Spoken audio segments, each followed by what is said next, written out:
the Cathaoirleach. And Minister, my question is a very specific question, and it's in relation to a specific organisation, and it's in relation to a specific series of meetings that the Government or the Department of Defence has had with the Irish Defence and Security Association.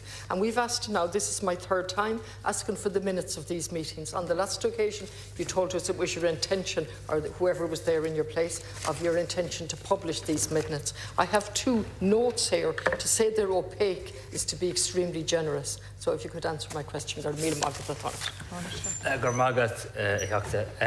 I think Deputy Connolly, sorry, not I think, I know Deputy Connolly is referring to meetings between officials from the Department of Defence and the Irish Defence and Security Association. As the Deputy is aware, the IDSA was established in 2021. Its mission is to ensure Ireland develops appropriate leading edge and trusted defence and security capabilities in the land, sea, airspace and cyber domains in order to protect our society, create jobs, drive research and enhance Ireland's economic growth. National defence industry associations are the norm in most EU member states. They provide support to industry operating in defence markets in numbers of ways by creating networks, disseminating information and assisting contractors to find suitable subcontractors. They are important for our small and medium-sized enterprises, particularly at a time when I'm very clear about our ambition to increase our capabilities. I want Irish companies to be able to benefit from that too. In that context, the IDSA plays a role in enhancing awareness between Irish industry and my department through periodic engagement. Departmental engagement with the IDSA is primarily around identifying opportunities to support Irish enterprise and research bodies in accessing EU funding streams and providing support and opportunities to companies, especially SMEs, to develop technologies that keep our defence forces safe, whether they're on missions and operations overseas or undertaking the range of duties at home and abroad. The minutes requested, under which I think was PQ number 117 of the 5th of February 2025, referred to meetings the department held with the IDSA.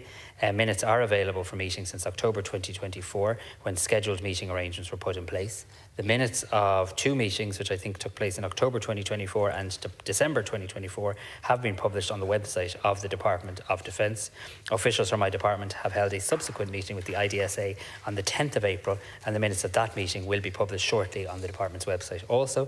And it is my clear intention going forward, not my intention but my instruction, direction, that the Department of Defence will publish the minutes of all meetings held with the Irish Defence and Security Association on their website.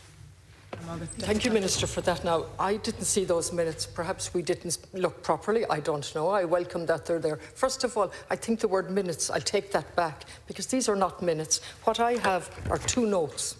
To describe them as minutes is utterly wrong. So we have the notes of one meeting held in Newbridge. We see that a person took the notes October 24. We have no idea what the agenda was.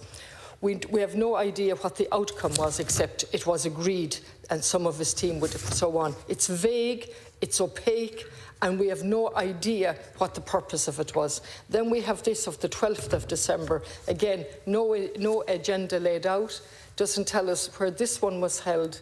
It does when we go down into it. They're the most opaque notes of meetings. It's like somebody wrote them up because the question was asked. And let's look at this organisation. It was set up in 2021. Ben Tonra is a member of that, and he's on record as making a declaration that he's been volunteering for some time to set up this organisation. This is a man who has serious views in relation to how selfish neutrality is. And so he is part of this organisation that's lobbying for the international arms industry, as I see it. Correct me if I'm wrong. I'm over time, so I'll come back.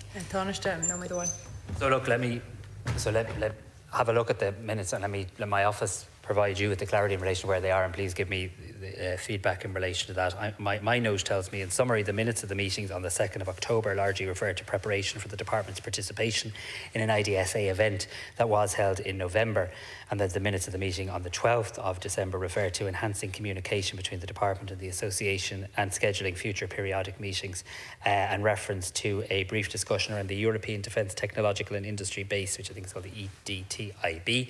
And I'm told that the minutes were published on the Department of Defence website on Monday the 7th of April 2025. Look, and we may or may not have different perspectives in relation to this, but I do believe transparency is important in relation to this. I do also think it's okay to be talking to industry rep bodies. I'm very clear we're going to be spending a lot more money on national security, a lot more money on defence, so are most European countries. We're doing it in the context of being militarily neutral. Irish companies do need to be enabled and have the information to be able to seek to benefit from that investment as well.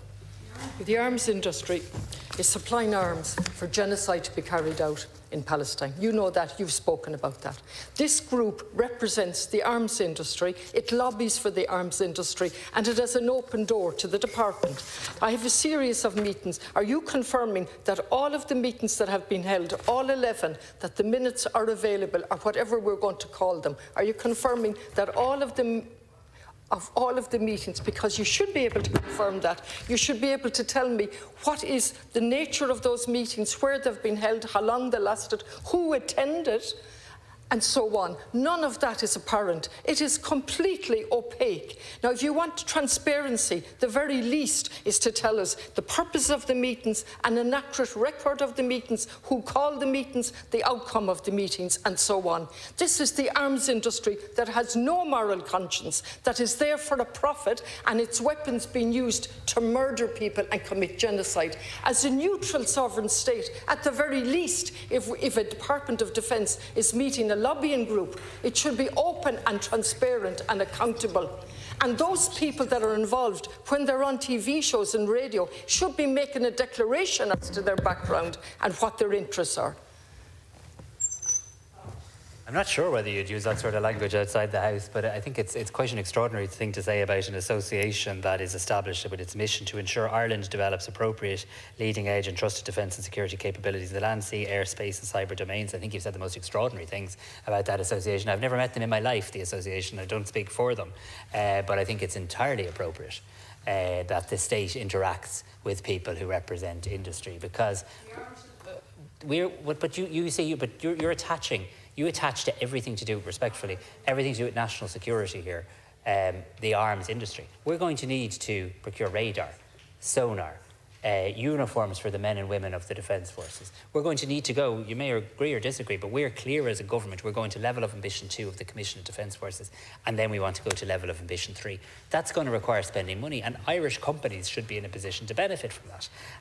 And that's all it's about. And we're actually providing, I mean, we don't publish the minutes of every meeting that every government official has with every agency on every government website, but in this case, I'm happy to do it, because I think you're right. And the minutes have been published on the website on the 7th of April. Those minutes, I did say very clearly, refer to meetings that have taken place from October 2024. I've been very clear that I want meetings to be scheduled, structured, and to have minutes published after each of them.